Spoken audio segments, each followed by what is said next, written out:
ಎಲ್ಲರಿಗೂ ನಮಸ್ಕಾರ ಸ್ನೇಹಿತರೆ. ಜ್ಯೋತಿಷ್ಯ ಚಕ್ರದ 10ನೇ ರಾಶಿ ಮಕರ. ಶನಿ ಮಹಾರಾಜನ ಆಡಳಿತಕ್ಕೆ ಒಳಪಟ್ಟಿರುವ ಈ ವ್ಯಕ್ತಿತ್ವದೊಳಗೆ ಅದೆಷ್ಟೋ ರಹಸ್ಯಗಳಿವೆ, ಅದೆಷ್ಟೋ ಕರಾಳ ಸತ್ಯಗಳಿವೆ.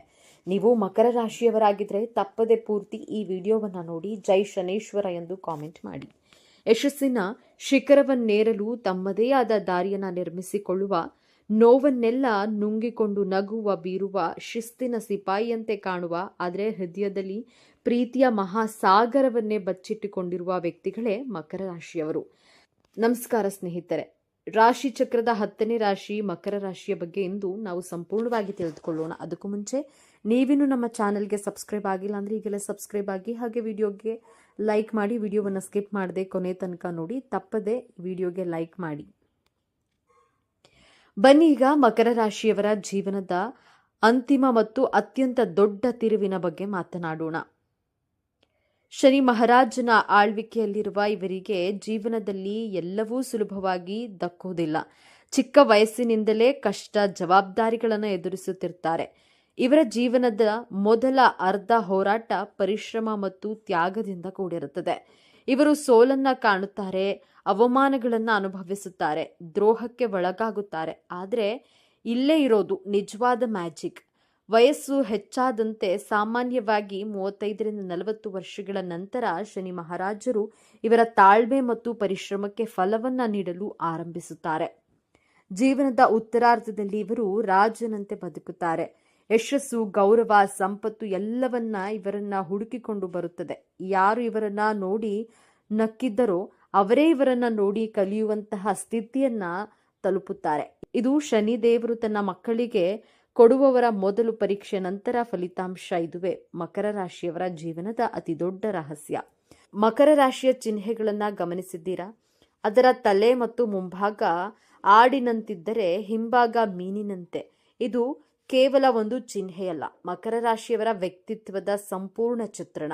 ಆಡಿನಂತೆ ಅವರು ಗುಡ್ಡವನ್ನ ಏರಲು ಸದಾ ಸಿದ್ಧ. ಎಷ್ಟೇ ಕಷ್ಟದ ಹಾದಿ ಇರಲಿ, ಎಷ್ಟೇ ಅಡೆತಡೆಗಳಿರಲಿ, ನಿಧಾನವಾಗಿ ಸ್ಥಿರವಾಗಿ ಮೇಲಕ್ಕೆ ಇರುತ್ತಾರೆ. ಅವರ ಗಮನ ಯಾವಾಗಲೂ ಶಿಖರದ ಮೇಲೆ ಇರುತ್ತದೆ. ಇನ್ನ ಮೀನಿನ ಭಾಗವು ಈ ವ್ಯಕ್ತಿತ್ವದ ಆಳವನ್ನ, ಅವರ ಭಾವಗಳನ್ನ, ಸಮುದ್ರವನ್ನ ಪ್ರತಿನಿಧಿಸುತ್ತದೆ. ಹೊರಗಿನಿಂದ ಕಠಿಣವಾಗಿ ಕಂಡರೂ ಒಳಗೊಂದು ಭಾವನಾತ್ಮಕ ಮತ್ತು ಸಾತ್ವಿಕ ಪ್ರಪಂಚವೇ ಇರುತ್ತದೆ. ಈ ರಾಶಿಯ ಅಧಿಪತಿ ಶನಿದೇವ. ಶನಿಯನ್ನ ನ್ಯಾಯ, ಕರ್ಮ, ಶಿಸ್ತು ಮತ್ತು ಕಠಿಣ ಪರಿಶ್ರಮದ ಕಾರಕ ಎಂದು ಕರೆಯಲಾಗುತ್ತೆ. ಹಾಗಾಗಿಯೇ ಮಕರ ರಾಶಿಯವರಿಗೆ ಹುಟ್ಟಿನಿಂದಲೇ ಶಿಸ್ತು, ಜವಾಬ್ದಾರಿ ಮತ್ತು ಸಮಯ ಪ್ರಜ್ಞೆ ರಕ್ತದಲ್ಲಿಯೇ ಬಂದಿರುತ್ತದೆ. ಅವರು ಸುಲಭವಾದ ದಾರಿಯನ್ನ ಹುಡುಕೋದಿಲ್ಲ, ಯಾಕಂದ್ರೆ ಕಷ್ಟಪಟ್ಟು ಗಳಿಸಿದ್ರೆ ಮಾತ್ರ ಬೆಲೆ ಎಂದು ಅವರಿಗೆ ಚೆನ್ನಾಗಿ ಗೊತ್ತು. ಮೇಲ್ನೋಟಕ್ಕೆ ಇವರು ಬಹಳ ಗಂಭೀರವಾಗಿ, ಕೆಲವೊಮ್ಮೆ ಕಠೋರವಾಗಿ ಕಾಣಿಸಬಹುದು. ಹೆಚ್ಚು ಮಾತನಾಡದೆ ಮತ್ತು ತಮ್ಮ ಕೆಲಸದಲ್ಲಿ ತಾವು ಮಗ್ನರಾಗಿರ್ತಾರೆ. ಆದರೆ ಇದು ಅವರ ಅಹಂಕಾರವಲ್ಲ, ಅದು ಅವರ ಏಕಾಗ್ರತೆ. ಅವರ ಮನಸ್ಸಿನಲ್ಲಿ ಸದಾ ಒಂದಲ್ಲ ಒಂದು ಯೋಚನೆ, ಒಂದಲ್ಲ ಒಂದು ಗುರಿ ಓಡುತ್ತಲೇ ಇರುತ್ತದೆ. ಸುಮ್ಮನೆ ಕುಳಿತು ಹರಟೆ ಹೊಡೆಯುವುದು ಇವರಿಗೆ ಹಿಡಿಸೋದಿಲ್ಲ. ಪ್ರತಿಯೊಂದು ಕ್ಷಣವೂ ಅಮೂಲ್ಯ, ಅದನ್ನ ಗುರಿ ಸಾಧನೆಗೆ ಬಳಸಬೇಕು ಎನ್ನುವುದು ಇವರ ತತ್ವ. ಸಾಮಾನ್ಯವಾಗಿ ಎಲ್ಲರೂ ಅಂದುಕೊಳ್ಳುವುದು ಮಕರ ರಾಶಿಯವರು ಭಾವನೆಗಳಿಗೆ ಹೆಚ್ಚು ಬೆಲೆ ಕೊಡೋದಿಲ್ಲ. ಅವರು ಕೇವಲ ಕೆಲಸ, ಹಣ, ಯಶಸ್ಸು ಅಂತ ಬದುಕುತ್ತಾರೆ ಎಂದು. ಆದರೆ ಇಲ್ಲಿದೆ ನೋಡಿ ಮೊದಲ ತಿರುವು. ಮಕರ ರಾಶಿಯವರು ಅತ್ಯಂತ ಭಾವನಾ ಜೀವಿಗಳು. ಹೌದು, ನೀವು ಕೇಳಿದ್ದು ಸರಿ. ಆದರೆ ನಮ್ಮ ಭಾವನೆಗಳನ್ನ ಹೇಗೆ ವ್ಯಕ್ತಪಡಿಸಬೇಕು ಎಂದು ಅವರಿಗೆ ತಿಳಿದಿರೋದಿಲ್ಲ. ತಮ್ಮ ದುಃಖ, ನೋವು, ಪ್ರೀತಿ ಎಲ್ಲವನ್ನ ತಮ್ಮೊಳಗೆ ಬಚ್ಚಿಟ್ಕೊಂಡಿರ್ತಾರೆ. ತಮ್ಮನ್ನ ಯಾರಾದ್ರೂ ತಪ್ಪಾಗಿ ಅರ್ಥೈಸಿಕೊಂಡ್ರೆ ಒಳಗೊಳಗೆ ಹೇಳುತ್ತಾರೆ, ಆದರೆ ಹೊರಗೆ ಒಂದು ಸಣ್ಣ ಸುಳಿವನ್ನ ಕೂಡ ನೀಡೋದಿಲ್ಲ. ಮಕರ ರಾಶಿಯವರ ಅತ್ಯುತ್ತಮ ಸ್ನೇಹಿತ ಜೀವಿ. ನೀವು ಮಧ್ಯರಾತ್ರಿ 2 ಗಂಟೆಗೆ ಕರೆ ಮಾಡಿ ಸಹಾಯ ಕೇಳಿದ್ರೆ ಯಾಕೆ, ಏನು ಎಂದು ಪ್ರಶ್ನಿಸದೆ ನಿಮ್ಮ ಬಾಗಿಲ ಮುಂದೆ ಬಂದು ನಿಲ್ಲುವಂತಹ ವ್ಯಕ್ತಿತ್ವ ಇವರದ್ದು. ತಮ್ಮ ಸ್ನೇಹ ಸಂಬಂಧಗಳಿಗೆ ಇವರು ಕೊಡುವ ಬೆಲೆಗೆ ಅಪಾರ. ಆದರೆ ಇವರನ್ನ ಅರ್ಥ ಮಾಡಿಕೊಳ್ಳುವುದು ಸ್ವಲ್ಪ ಕಷ್ಟ. ಯಾಕಂದ್ರೆ ಇವರು ಪ್ರೀತಿಯನ್ನ ಮಾತಿನಲ್ಲಿ ತೋರಿಸೋದಿಲ್ಲ, ಕೃತಿಯಲ್ಲಿ ತೋರಿಸ್ತಾರೆ.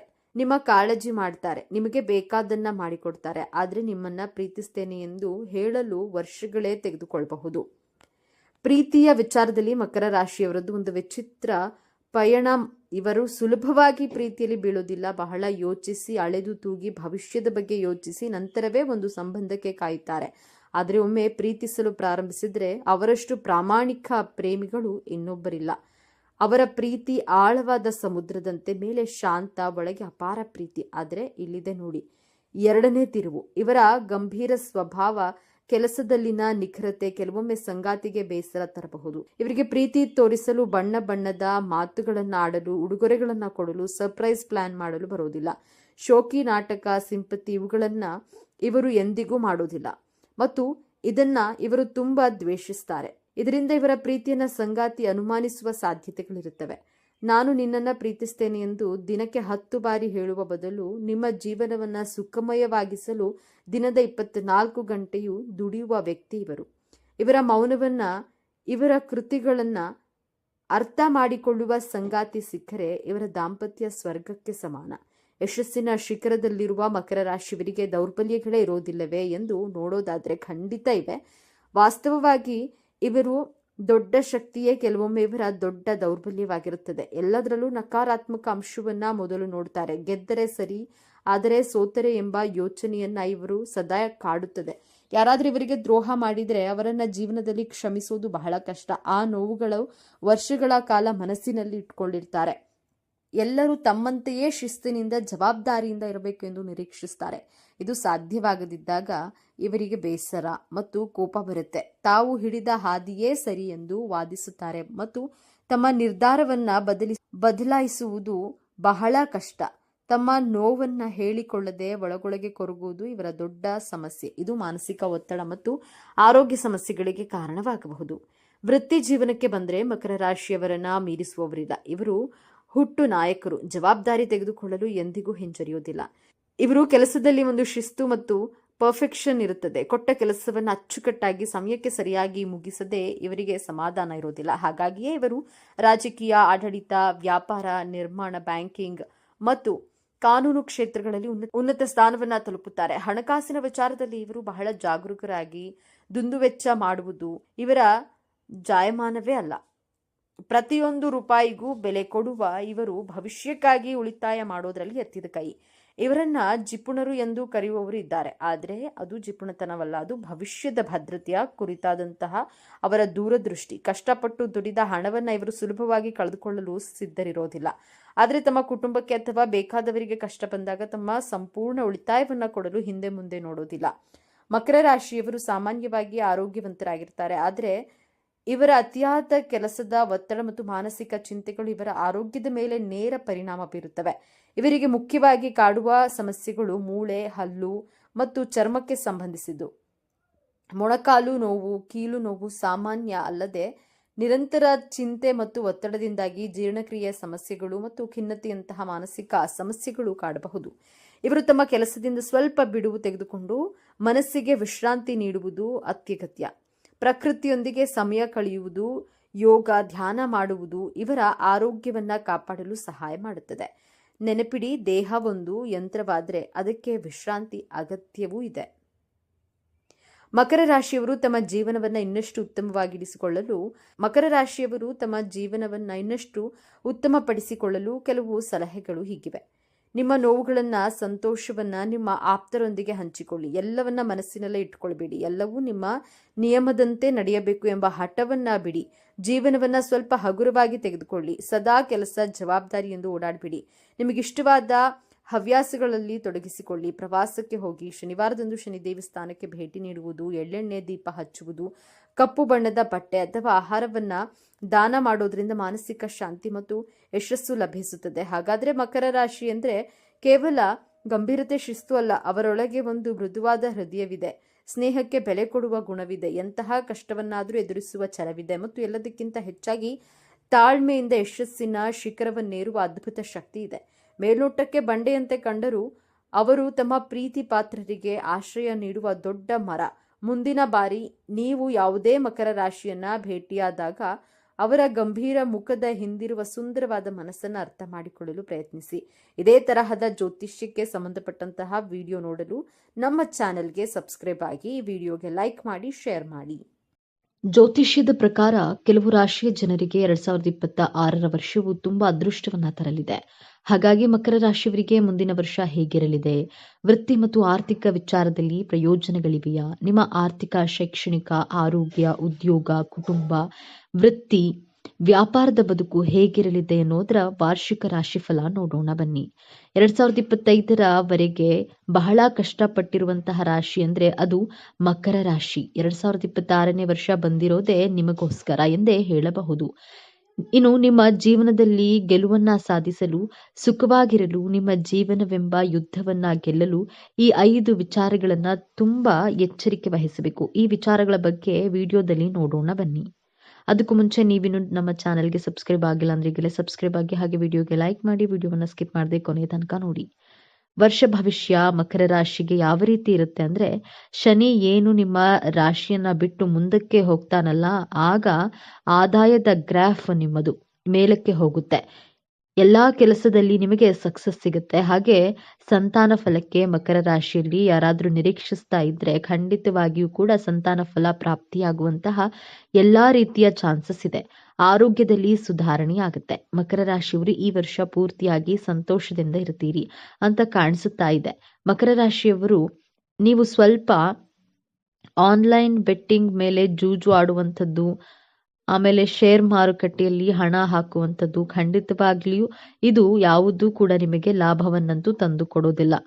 ಇದರಿಂದ ನಷ್ಟವನ್ನು ಅನುಭವಿಸುವ ಚಾನ್ಸಸ್ ಮಕರ ರಾಶಿಯವರಿಗೆ ಜಾಸ್ತಿ ಇದೆ. ಹಾಗಾಗಿ ಯಾವುದೇ ಕಾರಣಕ್ಕೂ ಆನ್ಲೈನ್ ಬೆಟ್ಟಿಂಗ್ ಅನ್ನ ಆಡೋದಕ್ಕೆ ಹೋಗಬೇಡಿ. ವ್ಯಾಪಾರದಲ್ಲಿ ಹೊಸ ಬದಲಾವಣೆ ಆಗ್ತದೆ. ಮಕರ ರಾಶಿಯವರಿಗೆ 7.5 ವರ್ಷ ಶನಿ ಸಾಡೆ ಮುಗಿತಾ ಇದೆ. ಅದರಿಂದ ನೆಮ್ಮದಿ ಸಿಗುತ್ತಾ ಅಂದ್ರೆ ಖಂಡಿತವಾಗಿಯೂ ಕೂಡ ಈ ಸಾಡೆ ಮುಗಿದಾದ ನಂತರ ನೆಮ್ಮದಿಯ ಜೀವನ ನಿಮ್ಮದಾಗುತ್ತೆ. ಆರೋಗ್ಯದಲ್ಲಿ ಸಮಸ್ಯೆಗಳು ಕಡಿಮೆಯಾಗುತ್ತೆ. ಮಕರ ರಾಶಿಯವರಿಗೆ ಪ್ರೀತಿಯ ವಿಚಾರದಲ್ಲಿ ಪ್ರೀತಿಯನ್ನ ಪಡೆಯುತ್ತೀರಿ ಅಂದ್ರೆ ಒಂದು ಲವ್ನಲ್ಲಿ ಬೀಳುವಂತಹ ಚಾನ್ಸಸ್ ಇದೆ. ಇನ್ನ ನೀವು ಈ 5 ವಿಷಯಗಳನ್ನ ತುಂಬಾ ಎಚ್ಚರಿಕೆಯನ್ನ ವಹಿಸಬೇಕಾಗುತ್ತೆ. ಮೊದಲನೆಯ ಎಚ್ಚರಿಕೆ, ಮಕರ ರಾಶಿಯವರು ತನ್ನ ಜನ್ಮಸ್ಥಳದಿಂದ ದೂರ ಹೋದ್ರೆ ಆದಾಯ ಹೆಚ್ಚಾಗಿ ಆಗುವುದು. ಆದ್ದರಿಂದ ನೀವು ಹುಟ್ಟಿರುವಂತಹ ಊರಿನಿಂದ 100 ಕಿಲೋಮೀಟರ್ ಅಥವಾ 500 ಕಿಲೋಮೀಟರ್ ಅಥವಾ ಫಾರಿನ್ನಲ್ಲಿ ಜಾಬ್ ಆಫರ್ ಬಂದರೂ ಸಹ ಭಯಪಡದೆ ಹೊರದೇಶದಲ್ಲಿ ದುಡಿದಾಗ ನಿಮಗೆ ಹೆಚ್ಚಿನ ಸಕ್ಸಸ್ ಲಾಭ ಸಿಗೋದು. ಮಕರ ರಾಶಿಯವರು ತಾನು ಹುಟ್ಟಿದ ಊರಿನ ಮೇಲೆ ವಿಶೇಷವಾದಂತಹ ಪ್ರೀತಿಯನ್ನ ಇಟ್ಕೊಂಡಿರ್ತೀರ. ಆದರೂ ಸಹ ನೀವು ಹೆಚ್ಚಿನ ಹಣ ಸಂಪಾದನೆ ಮಾಡಬೇಕು, ಹೆಸರು ಕೀರ್ತಿಯನ್ನ ಗಳಿಸಬೇಕು ಅನ್ಕೊಂಡಿದ್ರೆ ಖಂಡಿತವಾಗಿಯೂ ಸ್ಥಾನ ಪರಿವರ್ತನೆ ಆಗಲೇಬೇಕು. ನಿಮ್ಮ ಹುಟ್ಟೂರು ನಿಮಗೆ ಜನ್ಮ ಕೊಟ್ಟ ತಾಯಿಯ ರೀತಿ. ಹೊರದೇಶದ ದುಡಿಮೆ ನಿಮ್ಮ ಹೆಂಡತಿ ಅಥವಾ ಜೀವನ ಸಂಗಾತಿ ಬಂದ ಕೂಡಲೇ ನಿಮ್ಮ ತಾಯಿಯನ್ನ ಮರೆಯೋದಕ್ಕೆ ಸಾಧ್ಯ ಇಲ್ಲ ಅಲ್ವೇ? ಅದೇ ರೀತಿ ಹೊರ ರಾಷ್ಟ್ರ, ಹೊರದೇಶ, ಹೊರ ರಾಜ್ಯದಲ್ಲಿ ಕೆಲಸವನ್ನ ಮಾಡಿ, ಸಾಧನೆಯನ್ನ ಮಾಡಿ, ಆ ಹಣದಿಂದ ನಿಮ್ಮ ತಾಯಿ ನಾಡಿಗೆ, ನಿಮ್ಮ ಹುಟ್ಟೂರಿಗೆ ಸಹಾಯವನ್ನ ಮಾಡಿ. ಹುಟ್ಟೂರಿನಲ್ಲೇ ಇದ್ದು ಭೂಮಿಗೆ ಭಾರವಾಗಿ ಬದುಕೋದ್ರಿಂದ ಹೊರಗಡೆ ಹೋಗಿ ದುಡಿದು ನಿಮ್ಮ ತಾಯಿಗೂ ತಾಯಿನಾಡಿಗೂ ಹೆಮ್ಮೆಯನ್ನ ತರಬೇಕು ಎಂಬಂತಹ ಸಂಕಲ್ಪವನ್ನ ದೃಢವಾಗಿ ಮಾಡಿ. ಎರಡನೆಯ ಎಚ್ಚರಿಕೆ, ಸಂಬಂಧಿಕರು, ಕುಟುಂಬದವರು, ಸ್ನೇಹಿತರು ಮಾತನ್ನ ವ್ಯಂಗ್ಯ ಮಾತುಗಳನ್ನ ಕಿವಿಯಲ್ಲಿ ಹಾಕಿಕೊಳ್ಬೇಡಿ. ವ್ಯಂಗ್ಯವಾಗಿ ಮಾತನಾಡುವ ನಿಮ್ಮ ಅಕ್ಕ ತಂಗಿನೇ ಆದ್ರೂ ಸರಿ, ಸಂಬಂಧಿಕರೇ ಆಗಿದ್ರು, ಅಧಿಕಾರಿಗಳು, ಕೋವರ್ಕರ್ಸ್ ಯಾರಾದ್ರೂ ಸರಿ, ಅವರ ಮಾತುಗಳನ್ನ ನೆಗ್ಲೆಕ್ಟ್ ಮಾಡಿ. ಕೇಳಿಸಿದ್ರು ಕೇಳಿಸದ ಹಾಗೆ ಇರಬೇಕಾಗತ್ತೆ. ನಿನಗೆ ವಯಸ್ಸಾಗ್ತಿದೆ, ಏನು ಸಾಧನೆ ಮಾಡಿಲ್ಲ ಅಂತ ಹೇಳಿದ್ರೆ ತಲೆ ಕೆಡಿಸ್ಕೊಳ್ಬೇಡಿ. ನಿಮ್ಮ ತಾಕತ್ತು, ನಿಮ್ಮ ಶಕ್ತಿ, ನಿಮ್ಮ ಸಾಮರ್ಥ್ಯ, ನಿಮ್ಮ ಟ್ಯಾಲೆಂಟ್ ನಿಮಗೆ ಗೊತ್ತು. ಅವರಿಗೇನು ಗೊತ್ತಿರುತ್ತೆ ಅಲ್ವಾ? ಆದ್ದರಿಂದ ನಿಮ್ಮ ಸಾಮರ್ಥ್ಯದ ಮೇಲೆ ನಂಬಿಕೆಯನ್ನ ಇಟ್ಟು ಬೇರೆಯವರ ನಿರ್ಲಕ್ಷ್ಯದ ಮಾತುಗಳನ್ನ ಇಗ್ನೋರ್ ಮಾಡುವಂತಹ ಸಂಕಲ್ಪವನ್ನ ಮಾಡಬೇಕಾಗುತ್ತೆ. ಹಾಲಿಗೆ ಒಂದೇ ಒಂದು ಹನಿ ಹುಳಿ ಹಿಂಡಿದ್ರೆ ಸಾಕು, ಆ ಹಾಲು ಒಡೆದು ಹೋಗುತ್ತೆ. ನೀವು ಈ ರೀತಿ ನೆಗೆಟಿವ್ ಆಗಿ ಮಾತನಾಡುವವರ ಕಡೆಗೆ ಕಿವಿಗೊಡದೆ ನಿಮ್ಮ ಗೋಲ್ ಕಡೆಗೆ ಫೋಕಸ್ಡ್ ಆಗಿರ್ಬೇಕಾಗತ್ತೆ. ಮೂರನೆಯ ಎಚ್ಚರಿಕೆ, ಹಾರ್ಡ್ ವರ್ಕ್ ಮಾಡುವಂತಹ ಭರದಲ್ಲಿ ಆರೋಗ್ಯವನ್ನ ಕೆಡಿಸ್ಕೊಳ್ಳೋದಕ್ಕೆ ಹೋಗ್ಬೇಡಿ. ಆರೋಗ್ಯ ಚೆನ್ನಾಗಿದ್ರೆ ನೀವು ಜೀವನದಲ್ಲಿ ಯಾವ ಸಾಧನೆಯನ್ನಾದ್ರೂ ಮಾಡಬಹುದು, ಹಣವನ್ನ ಸಹ ದುಡಿಯಬಹುದು. ಆದ್ರೆ ಆರೋಗ್ಯವನ್ನ ಚೆನ್ನಾಗಿ ಇಟ್ಕೊಂಡ್ರೆ ಮಾತ್ರ ಹಣವನ್ನ ದುಡಿಯಲು ಸಾಧ್ಯ. ನಿಮ್ಮ ಮಾನಸಿಕ ಹಾಗೂ ದೈಹಿಕ ಆರೋಗ್ಯದ ಕಡೆಗೆ ಹೆಚ್ಚಿನ ಗಮನವನ್ನ ಕೊಡಿ. ನಿಮ್ಮ ಮನಸ್ಸಿಗೆ ಅನಿಸಿದ ಹಾಗೆ ಮನಸ್ಫೂರ್ತಿಯಾಗಿ ಕೆಲಸವನ್ನ ಮಾಡಿ. ನಿಮಗೆ ಇಷ್ಟವಾದಂತಹ ಊಟವನ್ನ ಮಾಡಿ. ಬೇರೆಯವರಿಗೋಸ್ಕರ ಕಾಂಪ್ರಮೈಸ್ ಮಾಡಿಕೊಳ್ಳೋದು, ಅಡ್ಜಸ್ಟ್ ಮಾಡಿಕೊಳ್ಳೋದು, ನಿಮ್ಮ ಮನದಾಳದ ಇಚ್ಛೆಗಳಿಗೆ ವಿರುದ್ಧವಾಗಿ ನಡೆದುಕೊಳ್ಬೇಡಿ. ನಂತರ ಪಶ್ಚಾತ್ತಾಪವನ್ನ ಪಡೋ ಹಾಗಿಲ್ಲ. ನನ್ನ ಆರೋಗ್ಯವನ್ನ ಕಾಪಾಡಿಕೊಳ್ತೇನೆ ಅಂತ ಸಂಕಲ್ಪ ಮಾಡಿ. ನೀವು ಮಾನಸಿಕವಾಗಿ ಕುಗ್ಗಿದಾಗ ಇದು ನಿಮ್ಮ ದೈಹಿಕ ಆರೋಗ್ಯದ ಮೇಲೆಯೂ ಸಹ ಪ್ರಭಾವವನ್ನು ಬೀರುತ್ತೆ. ಆದ್ದರಿಂದ ಏನೇ ಕಷ್ಟ ಬಂದರೂ ನಗುಮುಖದಿಂದ ಸ್ವಾಗತಿಸಿ ಮೆಂಟಲಿ ಫಿಸಿಕಲಿ ಬ್ಯಾಲೆನ್ಸ್ಡ್ ಆಗಿರುವಂತಹ ಸಂಕಲ್ಪವನ್ನು ಮಾಡಿ. 4ನೇಯದ್ದಾಗಿ ನಾನು ಒಂದು ಹೊಸ ಮನೆಯನ್ನ ಕಟ್ಟಲೇಬೇಕು ಎಂಬಂತಹ ದೃಢ ಸಂಕಲ್ಪವನ್ನ ಮಾಡಿ. ಏನೇ ಆಗಲಿ ನನಗೆ ಸ್ವಂತ ಮನೆ ಅಥವಾ ಹೊಸ ವೆಹಿಕಲ್ ಅನ್ನ ಪರ್ಚೇಸ್ ಮಾಡಬೇಕು ಅಂದ್ಕೊಳ್ಳಿ. ಮಕರ ರಾಶಿಯವರು 2 ಅಥವಾ 3 ಸೈಟ್ಗಳಿದ್ರೂ ಮನೆ ಕಟ್ಟೋದಕ್ಕೆ ಸಾಧ್ಯವಾಗೋದಿಲ್ಲ, ಅಥವಾ ಸ್ವಂತ ಮನೆ ಇದ್ರೂ ಸಹ ಆ ಮನೆಯನ್ನ ಮಾರುವಂತಹ ಪರಿಸ್ಥಿತಿಗಳು ಸೃಷ್ಟಿಯಾಗುತ್ತವೆ, ಅಥವಾ ಕಾರಣಾಂತರಗಳಿಂದ ಸ್ವಂತ ಮನೆ ಇದ್ರೂ ಬಾಡಿಗೆ ಮನೆಯಲ್ಲಿ ವಾಸವಾಗಿರುವಂತಹ ಪರಿಸ್ಥಿತಿ. ಆದ್ದರಿಂದ ಸಂಕಲ್ಪವನ್ನ ಸ್ಟ್ರಾಂಗ್ ಆಗಿ ಮಾಡ್ಕೊಳ್ಳಿ. ಹಳೆಯ ವಾಹನಗಳನ್ನ ಓಡಿಸ್ತಾ ಇದ್ರೆ ಹೊಸ ವಾಹನ ಖರೀದಿ ಮಾಡಬೇಕು, ಸ್ವಂತ ಮನೆ ಕಟ್ಟಲೇಬೇಕು ಎಂಬಂತಹ ದೃಢ ಸಂಕಲ್ಪವನ್ನ ಮಾಡಿ. ಅಯ್ಯೋ ನನ್ನ ಹಣೆ ಬರಹ ಸರಿ ಇಲ್ಲ, ನನ್ನ ಹಣೆ ಬರಹ ಇಷ್ಟೇನೆ ಅಂತ ನೆಗೆಟಿವ್ ಆಗಿ ಯೋಚನೆ ಮಾಡೋದನ್ನ ಬಿಡಬೇಕಾಗುತ್ತೆ. ನನ್ನ ಕೈಯಲ್ಲಿಯೂ ಸಾಧ್ಯ ಎಂದು ಅಸಾಧ್ಯವಾದದ್ದನ್ನ ಸಾಧ್ಯವಾಗಿಸುವಂತಹ ದೃಢ ಸಂಕಲ್ಪವನ್ನ ಮಾಡಿ ನೋಡಿ. ನಿಮ್ಮ ಆಸೆಗಳು ಖಂಡಿತವಾಗಿಯೂ ನೆರವೇರಿಸಿಕೊಳ್ಳಬಹುದು. 5ನೇಯದ್ದಾಗಿ ನಿಮ್ಮ ಮೇಲೆ ಅಧಿಕಾರ ಚಲಾಯಿಸುವ ನಿಮ್ಮ ಮೇಲಧಿಕಾರಿಗಳು, ನಿಮ್ಮ ಬಾಸ್, ನಿಮ್ಮ ಕೋವರ್ಕರ್ಸ್ ಯಾರಾದರೂ ಸರಿ ನಿಮಗೆ ತೊಂದರೆಯನ್ನ ಕೊಡ್ತಾ ಇದ್ರೆ ಅವರನ್ನ ನೀವು ಇಗ್ನೋರ್ ಮಾಡಲೇಬೇಕು. ನಿಮ್ಮ ಸ್ಟ್ರೈಟ್ ಫಾರ್ವರ್ಡ್ ಆಗಿ ಮಾತನಾಡ್ತೀರಾ, ಸತ್ಯವನ್ನ ಮಾತನಾಡುವವರಿಗೆ ಶತ್ರುಗಳು ತುಂಬಾ ಜಾಸ್ತಿನೇ ಇರ್ತಾರೆ, ಹಾಗೂ ತುಂಬಾ ರಿಸರ್ವ್ಡ್ ಆಗಿರ್ತೀರಾ ನೀವು. ಆದ್ದರಿಂದಲೇ ಅಧಿಕಾರಿಗಳು, ನಿಮ್ಮ ಕೋವರ್ಕರ್ಸ್ ನಿಮ್ಮ ಮೇಲೆ ಅಧಿಕಾರವನ್ನ ಚಲಾಯಿಸಿದ್ರು ಎದುರು ಮಾತನಾಡದೆ ಅವರನ್ನ ಅವಾಯ್ಡ್ ಮಾಡಿ. ಅವಶ್ಯಕತೆ ಇದ್ರೆ ಮಾತ್ರ ಅವರಿಗೆ ಎದುರು ಉತ್ತರವನ್ನ ಕೊಡಿ, ಇಲ್ಲದಿದ್ರೆ ಆ ಜಾಗವನ್ನ ಖಾಲಿ ಮಾಡಿ. ನಿಮ್ಮ ಜೀವನದಲ್ಲಿ ಈ ನಿಯಮಗಳನ್ನ ಪಾಲಿಸಿ ನೋಡಿ. ನಿಮ್ಮ ಯಶಸ್ಸು ಗೆಲುವನ್ನ ತಡೆಯಲು ಯಾರಿಂದಲೂ ಸಾಧ್ಯವಾಗೋದಿಲ್ಲ.